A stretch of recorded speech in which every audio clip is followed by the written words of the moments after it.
அக்கா இன்னைக்கு ஆடி திருவிழா. அதனால நம்ம தெருவில் வந்து அம்மனோட தேரை இழுத்து வருவாங்க.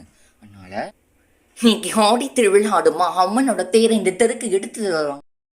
நேர்களே, நாங்கட்டி பொம்மன் அன்பு நேர்களே, இங்க நங்கத்தெருவில் இப்போ ஆடி திருவிழா களை கட்டு போகுது. ஏன்னா அம்மன் வந்துட்டு தன்னை திருப்பாடைய இந்த தெருவில் அடி எடுத்து வச்சுட்டாங்க. நம்ம இப்போ அங்கே பிரார்த்தனை பண்ணி நம்ம வேண்டுதல் விளையாடி தெரிவிக்க போகிறோம். அதே சமயம் நம்ம அம்மனோட வருகையால் நம்ம எல்லாம் ஆசி பெற போகிறோம்.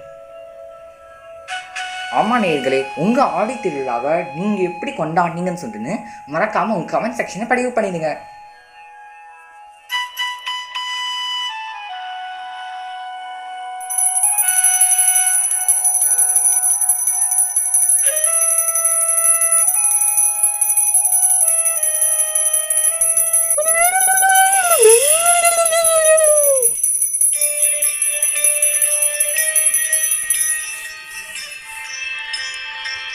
எல்லாமே சேர்ந்து அம்மனுக்கு கூழ படைக்க போறோம்.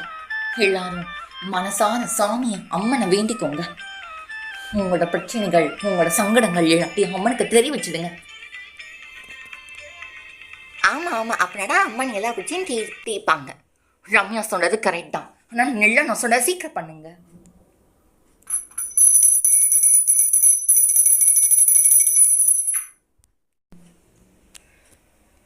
மாங்கட்டி பொம்மனேர்களே, இப்போ எங்கள் தெருவில் இருக்கிற ஆடி திருவிழா ஒரு விழா முடிஞ்சு போச்சு. அம்மனுக்கு கூழையும் படைச்சாச்சு.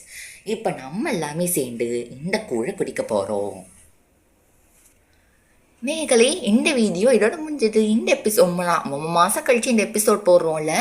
ஆனால் இனிமே அட்லீஸ்ட் எவ்ரி சண்டே கண்டிப்பாக மாங்கட்டி பொம்மையில் எபிசோட் வர்றதுக்கான கேரண்டியை நம்ம எல்லாரும் சேர்ந்து கொடுக்குறோம். ஆகவே மறக்காமல் நம்ம சேனல் சப்ஸ்கிரைப் பண்ணி சப்போர்ட் பண்ணுங்கள்.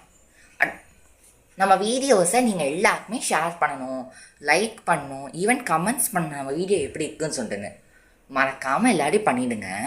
அப்படின்னா தான் நம்ம வந்துட்டு 1000+ எபிசோட்ஸ் ரீச் பண்ண முடியும். நம்ம மாங்கோட்டி பொம்மாவோட டார்கெட் நம்ம 1000+ எபிசோட் ரீச் பண்ணுங்கிற ஒரே இதுதான்.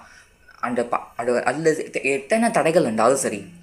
ஆகவே நீங்கள் சப்ஸ்கிரைபர்ஸ் நீங்கள் தான் துணை புரியணும். உங்கள் ஆடி திருவிழாவை சிறப்பாக கொண்டாடுங்க.